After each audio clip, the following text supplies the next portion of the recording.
अवंतिका का चेहरा चमक उठा और वो भागकर शिवाय के पीछे खड़ी हो गई। संजय ने एक नजर शिवाय को घूरा और हंसते हुए कहा, तो तू बचाएगा इसे? शिवाय ने कोई जवाब नहीं दिया। अगले ही पल बिजली की तेजी से उसने डस्टबिन उठाया और सीधा संजय की टांगों पर दे मारा। संजय के घुटने जमीन से टकराए और वो दर्द से कराह उठा, लेकिन खेल अभी शुरू ही हुआ था।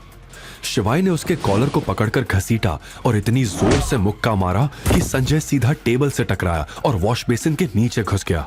उसकी नाक से खून बहने लगा, लेकिन शिवाय यहीं नहीं रुका।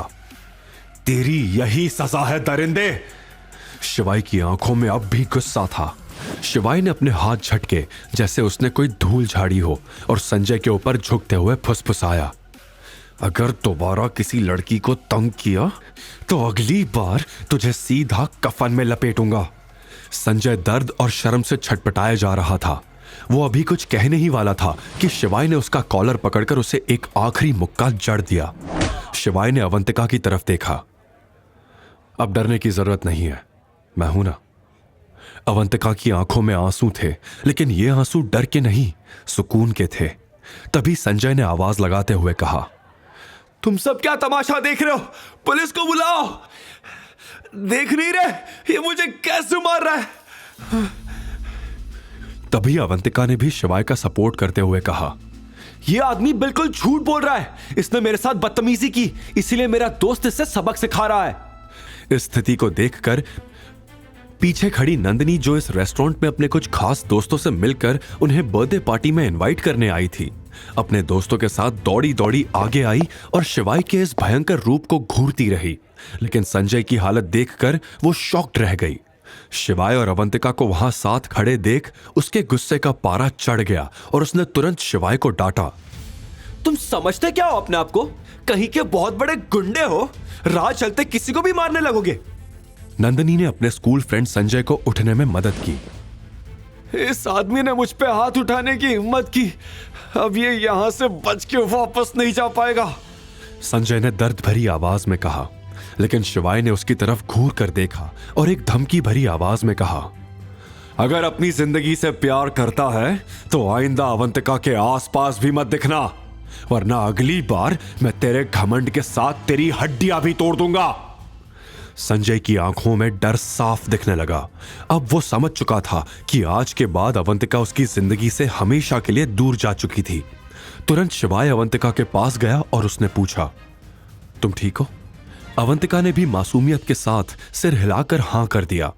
जैसे ही शिवाय और अवंतिका वहां से निकलने लगे, वैसे ही नंदिनी ने गुस्से से चिल्लाते हुए कहा, तुम दोनों में थोड़ी सी भी शर्म बची है या नहीं? तुम किसी को भी इस तरह मार के वहां से जा नहीं सकते। अभी के अभी इससे माफी मांगो। माफी? और वो भी इससे? शिवाय ने एटीट्यूड में कहा। फिर अवंतिका का हाथ पकड़ के वहां से निकल गया। देखा तुमने नंदिनी, तुम कितने प्यार से बात कर रही थी, और एक वो है कसम पैदा करने वाले की, आज ये यहां से जिंदा बच के नहीं जा पाएगा। संजय ने अपना फोन निकाल के किसी को कॉल किया। बड़े भाई कैसे हो? एक काम था आपसे, क्या आप मालवीय नगर के इंदौर ग्रिल्स रेस्टोरेंट में आ सकते हो? लड़कों को लेकर एक पंगा हो गया है, ठीक है? यह कहकर उसने कॉल काट दिया। अब देखना तुम तमाशा। संजय ने बगल में खड़ी नंदिनी से कहा। दूर खड़ी नंदिनी ने रूम नंबर 27 पर, जहां शिवाय और अवंतिका बैठे थे, धावा बोल दिया और दरवाजा खोल के कहा, शिवाय, तुम्हें अब यहां से निकल जाना चाहिए। जो तुम हो ही नहीं वो तुम बनने की कोशिश क्यों कर रहे हो? तुम्हें तुम्हारी रखेल मिल चुकी है ना, तो इसे लो और यहां से निकलो। नंदिनी की इस बात से शिवाय आग बबूला हो गया। रूम के बीचों बीच पड़ी टेबल पे जोर से हाथ मारते हुए वो खड़ा हुआ। लेकिन तभी उसकी नजर देव पर पड़ी, जो कि रेस्टोरेंट के मेन गेट से अपने दोस्तों के साथ अंदर आया। उसके हाथ में वही वुडन बॉक्स देखकर शिवाय चौंक गया। उसी वक्त उसे मालूम चल गया था कि हो ना हो देव और दिनेश के बीच कोई ना कोई संबंध जरूर था।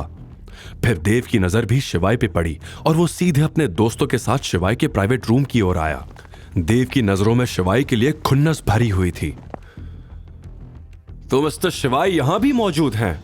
देव की आंखें सिर्फ और सिर्फ शिवाई पे टिकी हुई थी। नंदिनी ने बीच में कुछ बोलना चाहा, लेकिन देव ने उसे रोक दिया। शिवाय, तेरी किस्मत बहुत अच्छी है। आज एक खास काम से यहां आया हूं, वरना तुझे बताता कि देव किस तूफान का नाम है।